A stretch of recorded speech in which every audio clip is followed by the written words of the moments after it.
I had polio in 1949. I'm going to be 72 years old, which is kind of mind-boggling, because when I started doing advocacy many years ago, I used to be like the youngest person in the room and was kind of always chastised, you don't know what you're doing because you're so young. And it was an opportunity at that point to get together with other young people labeled as, socialists and communists and people who were not respectful of the system, to really come together and look at what were some of the disparities and what were our concerns as disabled people.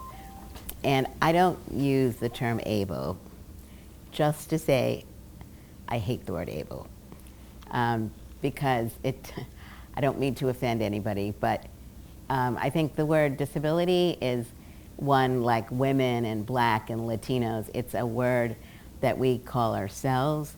People use terms like people with disabilities, which I also don't use, but have no problem with it, because other political movements, it's the women's movement. It's not the people of women. It's the black movement. It's not the people who are black. It's not people who are Latino. And in the disability community, I feel like if I have to tell somebody that I'm able, that I'm equal to them, I'm not going to do that. There should be a presumption that people see me like they see other people. And that's regardless of the type of disability. So terminology is something that I actually just was working on with the first organization I was involved in helping to set up in New York. It was for 1 week called Handicapped in Action, and then we changed it to Disabled in Action, because the word handicap actually is a beggar's term, hand in cap. One shouldn't dwell on language, because I think one of the issues also going on in the disability world is non-disabled people. I don't use the word able-bodied people, I use the term non-disabled, because most people in their lives will have a temporary disability or a permanent disability. And one of the problems I think that exists within not just our society, but the world more broadly, is that people don't see disability as a natural part of life. They see it as a negative. And when they see it as a negative, they don't want to look at it. And I think that really impacts like our neighborhoods, our local communities. We don't look at things like ordinances on construction and whether new construction in our neighborhoods is being done in a way that someone could buy a home and be able to live in that home for the rest of their lives. And how many people like your parents or others, grandparents, are having to move because they bought a home that was so inaccessible because nobody thought anything about it, or it was built many, many years ago and there's no money available to help make modifications. So to me, the issue of visibility of those of us who have visible and invisible disabilities, and I think it's very important to recognize that most people with disabilities don't have visible disabilities. And that one of the other issues, because there's such a stigma placed on disability, is the fact that people, A, may well not know that they have a disability. They may not know that they're protected by laws like the Americans with Disabilities Act, or if you have children with disabilities, the Individuals with Disabilities Education Act, or state laws that could strengthen what the federal laws are. Or they may not, I was talking last night with Ricky and was saying, you're doing great work in Google on accessibility, but I bet a substantial number of people who may be using your different pieces of software don't even know they have a disability, don't know what's out there, so they may well not be using what you're putting in. So the ability to get a better understanding of not only what you're doing and why you're doing it, but how you want to be able to let people have a better understanding. If you have difficulty seeing, and it may not have a label, no one may be calling you low vision, but if you have an issue with sight, these are the types of, I don't even know the right words to use. These are the aspects in the software that's being designed that can let you enlarge. Or if you have, how do you put on captioning? I'm sure if you did some kind of a random survey of people that you work with, that like in the field customers, that many of them would not know that you had the features, know how to use the features, but if they knew what the features were, which is someone I think you were saying about universal design, I mean, in reality, work that you're doing is really intended to be universally designed. But if people don't understand what it is and how it can be used, they're not benefiting from it. So I think, you know, one of the important issues when looking at who is the disability community, there are, you know, statistically 56 million according to the CDC. That's 1 in 4 people. And internationally, it's 1 billion people. And I'm sure that 1 billion figure is low because it's at least 15%. So if you look at the quote unquote developed countries or the wealthier countries where the statistics are 18 to 25%, in the poorer countries, 15% makes no sense. But it's better than the figure they had before, which was 10%.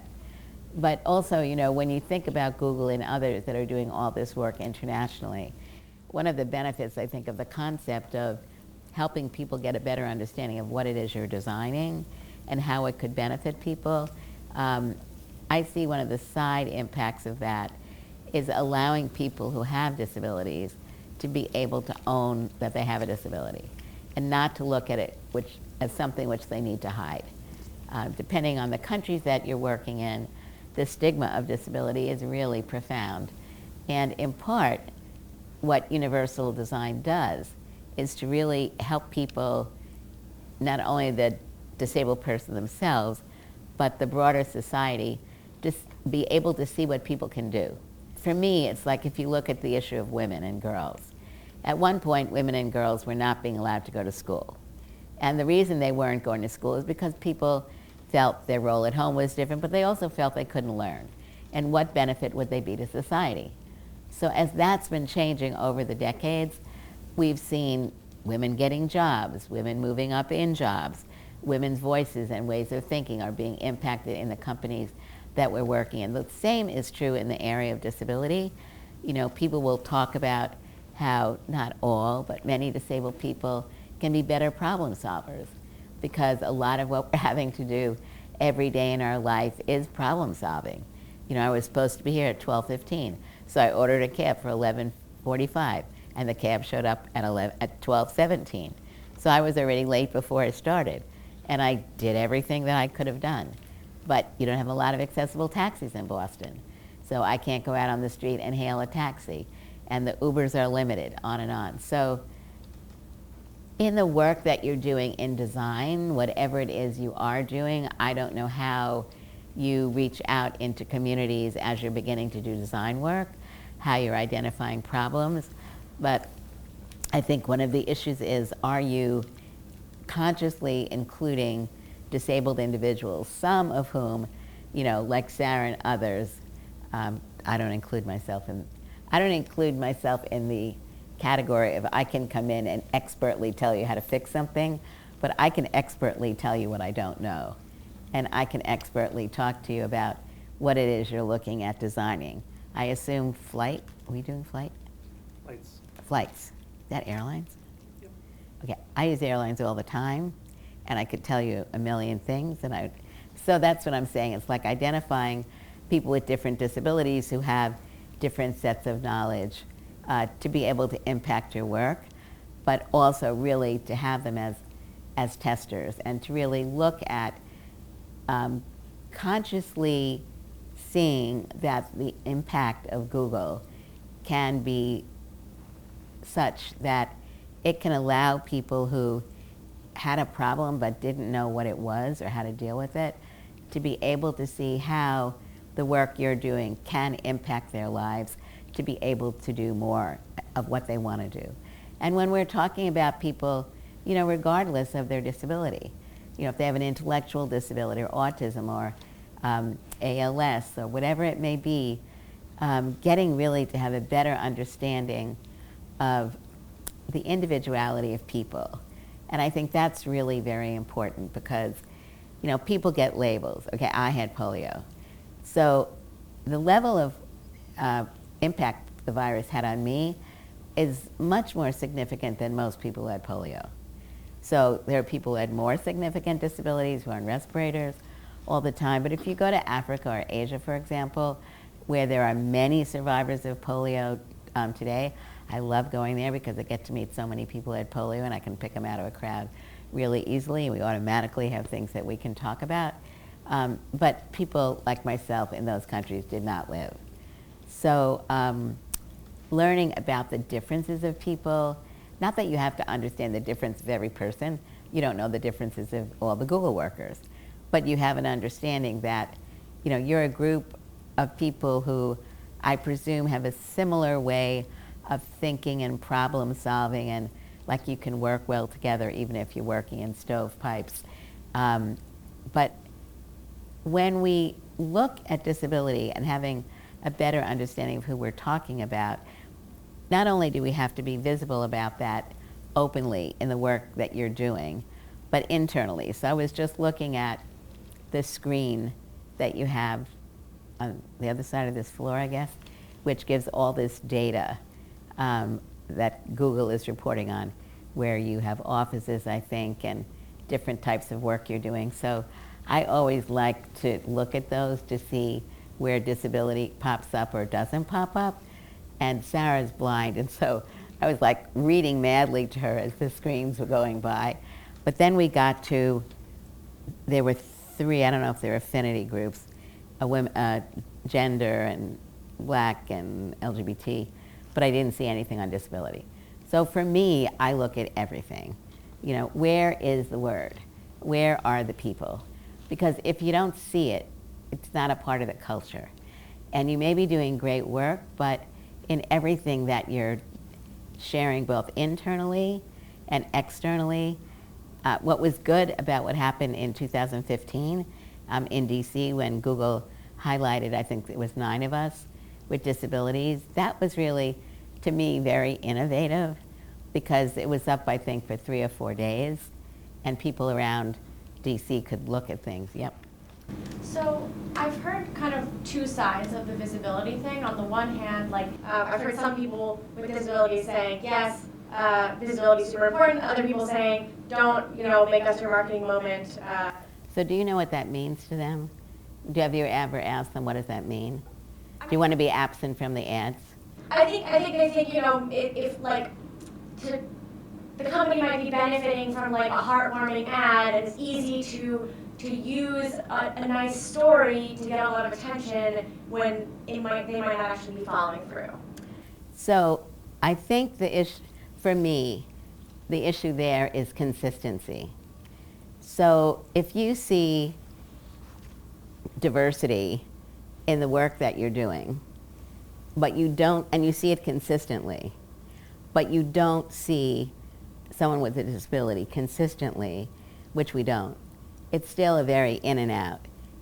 I wouldn't say that that's a negative. I would say it's something which is positive but it's problematic, because, okay, I just did a paper that came out earlier this year with colleagues for the Ford Foundation. I was a Ford Fellow. And it's a roadmap to inclusion, changing the face of disability in media. So you can get it on my YouTube page, or you can just go to the Ford Foundation and put my name in media.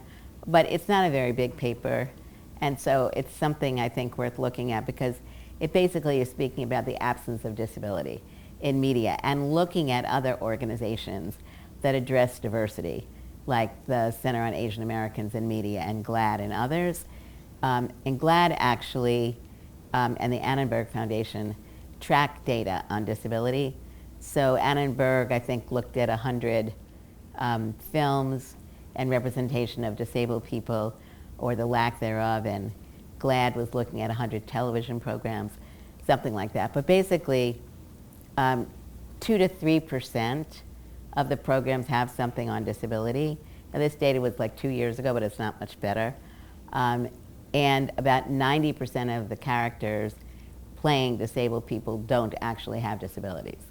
So I think, Google's goal and others is that disability needs to be a part of what you're doing. And some people may not like that because they may feel uncomfortable around stigma. But that's okay. People are going to criticize you for whatever. But if you take away any of these other groups and you pull them out of your advertising, you would be highly criticized for doing that. Unless you make no mention of diversity, then you're excluding everybody. If you're including everybody but disabled people. And I think, they're real learning opportunities. So, I have a background in education. I was a teacher in Brooklyn, New York in the early 70s after I filed a lawsuit and got my teaching credential. And then, as Ricky was saying, I was the assistant secretary in the Department of Education under the Clinton administration for about 7.5 years. And then I had been involved with a number of disability rights organizations. I don't know if you know about the Boston Center for Independent Living, but the first CIL started in California in Berkeley, and I had moved from Brooklyn to Berkeley, kept it in the B category, and got involved there. And education has been something that's been very important because, as we all know, if people are not getting a quality education, it is going to adversely affect their ability to move forward in society. And given the dramatic changes that are going on in technology and its impact on learning, I have many concerns. One is, really looking more in depth at what's going on in your school systems, even here in Massachusetts, to look at whether students with intellectual disabilities or autism or whatever are really getting access to the same forms of technology as others are. One of the values of a more inclusive society where people are speaking more openly about various issues is that you also can get into a discussion about what works for me and what doesn't work for you. Works for me but doesn't work for me.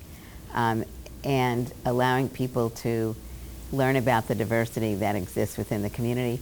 But equally importantly, I think, is to do problem solving. Because, the thing about some of these issues is there may be a bigger fix, that comes out of the design work that you're doing. But in some cases, it's quite individual. And you really need to have a good teacher, you need to have good support around who can try different things.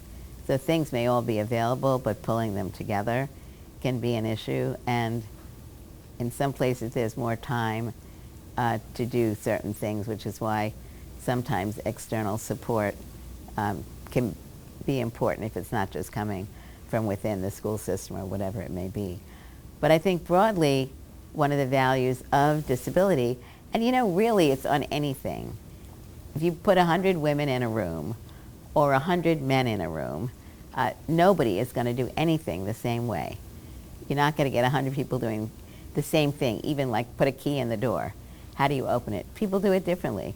People do all kinds of things differently. Tall people, short people, whatever it may be. So I think it's really being able to look at disability, the breadth of disability. So you don't need to know every label of a disability. That's not important. But I think what is important is to get some of the variations of what people are able to do and not do. And most importantly, I think also, is to really have meaningful discussions. And I think meaningful discussions can also include discussions around people who had a problem that took a lot of energy to resolve. Not necessarily a lot of money. Like if you talk about ALS, I have a friend who has ALS. I've had a number of friends who have ALS. So ALS is Lou Gehrig's disease. If you ever saw the movie about Lou Gehrig, the Yankee baseball player, it's a progressive disability. And the speed in which it progresses is very individual, but it progresses all the time. And so it's a pretty scary thing because you really don't know what's going to happen. But technology is so important, because technology really can be the way for that person to continue to communicate. So learning, and there are other disabilities that are progressive, but learning about the importance of communication and the value that the work that you're doing play in people's lives, and the lessons that you can be learning from people. I mean, I have no idea what you're doing in your area, but I bet you've got stories to tell, right? And I bet they're meaningful stories. Have you ever had a chance in a conscious way to discuss the work that you're doing with people outside of your group? I'm just starting on this group. But nonetheless, I think people have stories, and I think stories are very important to tell. You know, last night Ricky and I were talking, and one of the things I was talking about also was like STEM. So STEM is really important. Lots of work's going on in STEM.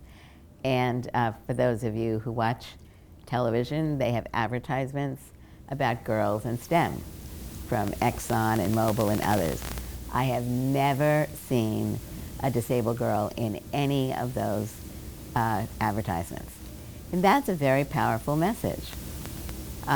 Because like anything, if you don't see yourself, hear yourself, if you don't some way see yourself replicated in work that's going on, that says that you're invisible. And I think invisibility is really problematic, especially given some of the things I've been saying. It's problematic because if you are afraid to discuss your disability, if you're afraid to identify because of stigma, even if you have a disability, a visible disability, you may not feel comfortable in talking about it in a job interview or getting an accommodation that could allow you to do your job more effectively, or an accommodation at school, or accommodation in your religious community, or in your neighborhood, or whatever it may be. It's not just what Google does, but it's Google's influence. And so that's what I think is also important, is for people to have a better understanding of how Google integrates disability into its diversity work, what the corporation is looking at doing to really highlight the issue, not in a maudlin way, not in a charitable way, but just as a part of diversity. Accenture came out with a report earlier this year on diversity in employment, which is worth it to look at. I think if you go to the American Association of People with Disabilities, you can get that study, but definitely was talking about how the inclusion of disability in the overall diversity work of companies benefits the companies. I doubt that, Google is not at the level where some other companies are. You're big enough that this has become an issue and you're a player, but I think in the day-to-day work that you're doing and in the bigger work that you're doing, putting what I call a disability lens on everything that you are doing, to be able to look at what you've done, what you're doing, and to be able to ask questions, to engage people both within the company but also within the user community.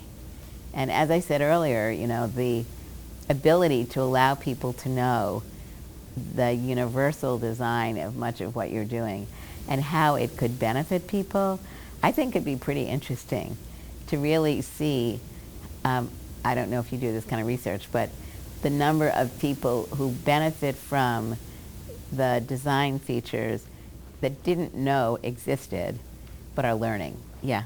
I was just going to say that in terms of web accessibility, it's a real challenge to understand and quantify how many people these things are helping. Right?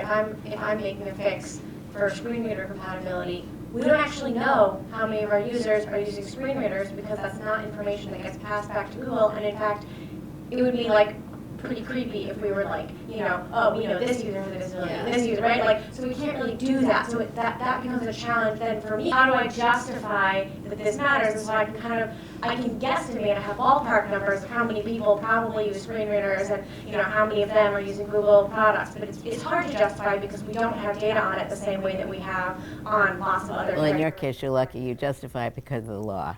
Could Google put something up in different categories which says, we're interested in knowing how our product is working, what isn't working well, or were you aware that? Is there a way that we could help you become more informed of the features that we have? So you're not collecting individual data, but you're collecting broader data. Because really, when you think there are 56 million disabled people in the United States. And I mean, technology, right? Kind of maybe very old people, but even there, my mother-in-law who passed away when she was 91, and my husband, got her a pad. She was 85 and she started really getting into technology. So we don't want to be biased from an age perspective, but I think there are things that you could do. It's not so much the numbers, although I think it could be really interesting to be able to be looking at collecting some data which could potentially also, you could ask people, can we follow up with you? If you've ever gone to like senior centers. So in the 1970s when I was working at the Berkeley CIL, there were two main groups that we were working with in the beginning. One was blind and low vision, and the other were people with physical disabilities. Since then it's expanded much more broadly. But we got this small grant, and we looked, there were 7 senior centers in Berkeley, which was a lot for such a small community. But it was very interesting because we had 1 or 2 people who went and worked in all the senior centers to do an assessment of how many people identified as having a disability who went to the senior centers. There you would expect a disproportionately high number of people. But what they were seeing is that disabled people were not coming to the centers for very simple reasons. The coloring on the walls was not appropriate, so that if someone was becoming low vision, they couldn't read things. The games that people were playing weren't necessarily, there were games that they could buy which would be the same games that would allow people who were low vision or had various other disabilities to be able to use them. And in one center, they went from having 2 disabled people to 52 disabled people participating just by getting more engaged, getting people to talk about it. So I think it would be the same in the area of the work that you're doing. Sit down and talk with some of the creative research people. They know how to do the research. And I think if the issue that you're posing is, we know that the products that we're developing could benefit more people, or we believe that they could benefit more people, what is it that we could do to help, provide better technical assistance and learn from people about what's working or not working? I think that could be very valuable. Can you share your thoughts on getting disability more into the pipeline of training programs at the graduate level, or different types of programs that are preparing kind of the next generation of leaders to go into engineering, business, whatever, teaching, whatever it may be?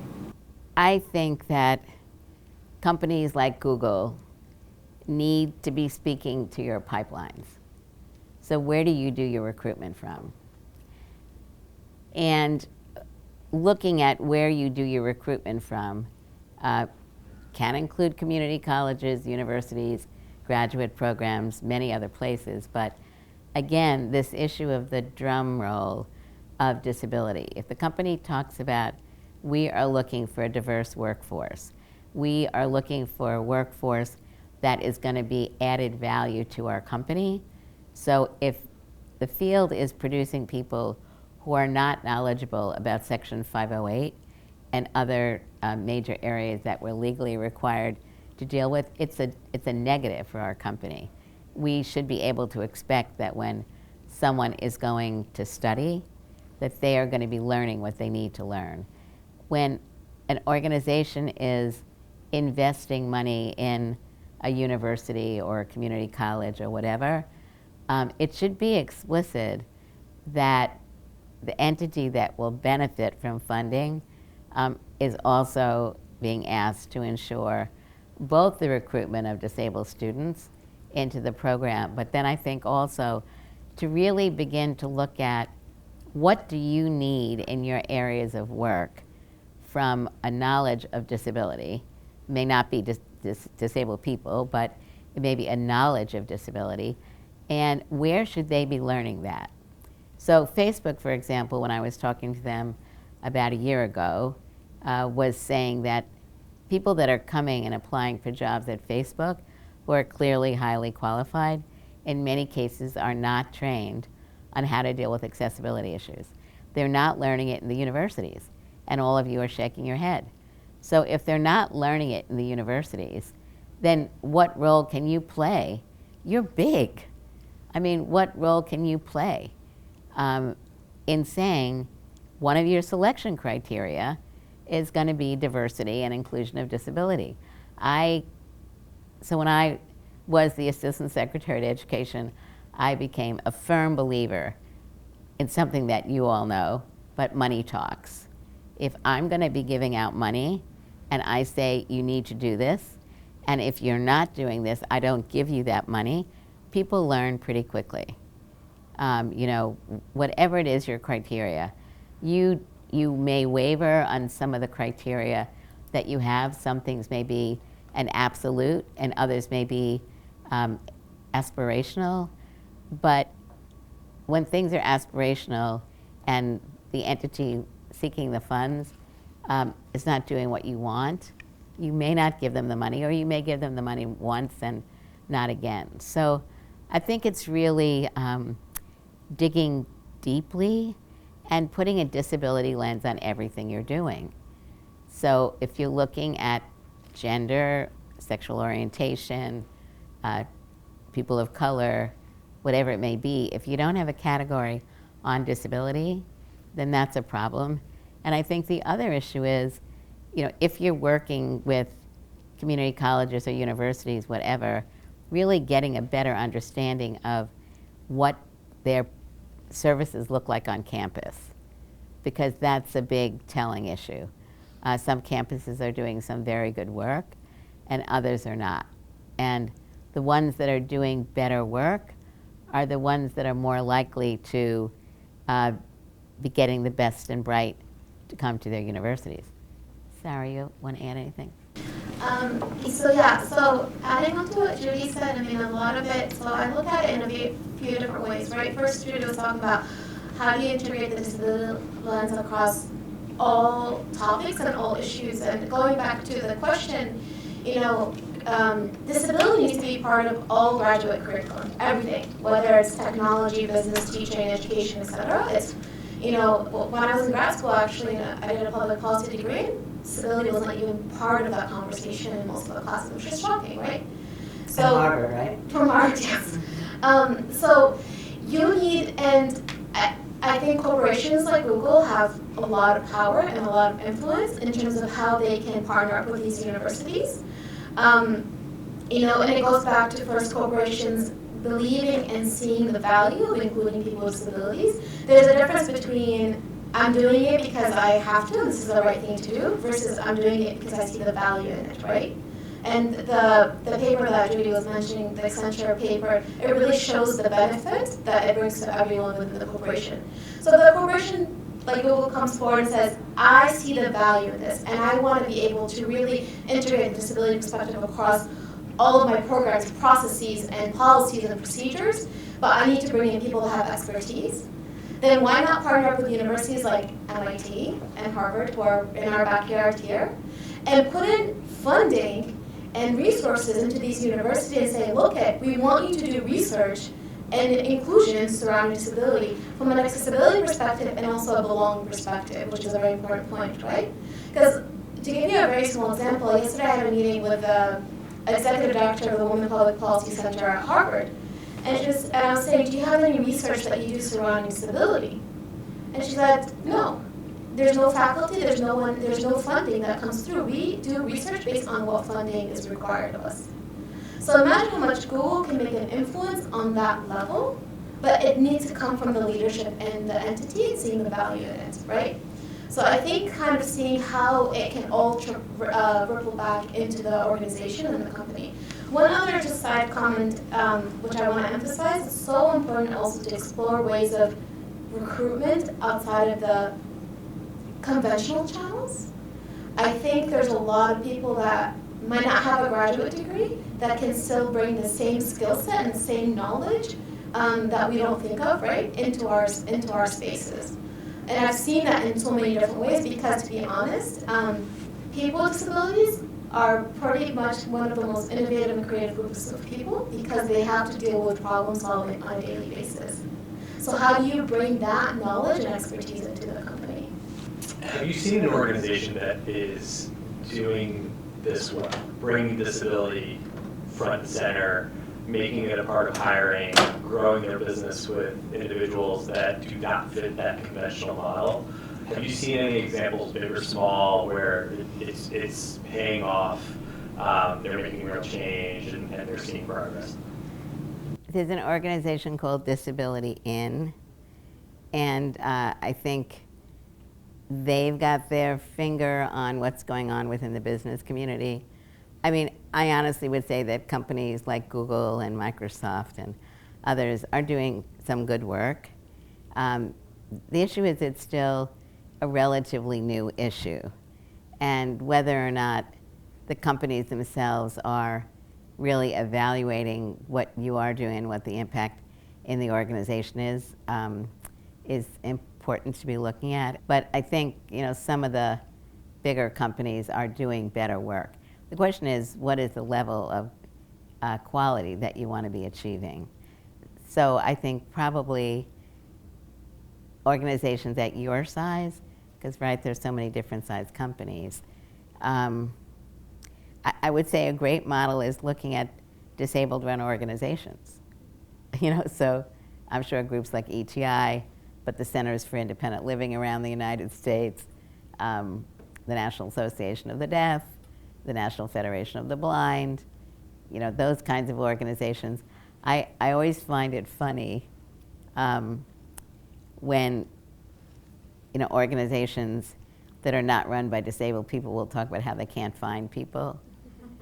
And then I look to veterans organizations and others and how people are finding people with disabilities. I think one of the other issues is, and I'm not speaking specifically about Google, but in general, because disabled people in many ways are disadvantaged because they are having more difficulty. More people are graduating from high school, going on to college, but the dropout rates are still higher than for non-disabled people. So, for example, if you're doing any work on retention of college students, or if you're doing any work on people studying in the fields that you're interested in, you're really targeting them to make sure they make it through. Those are things to be looking at.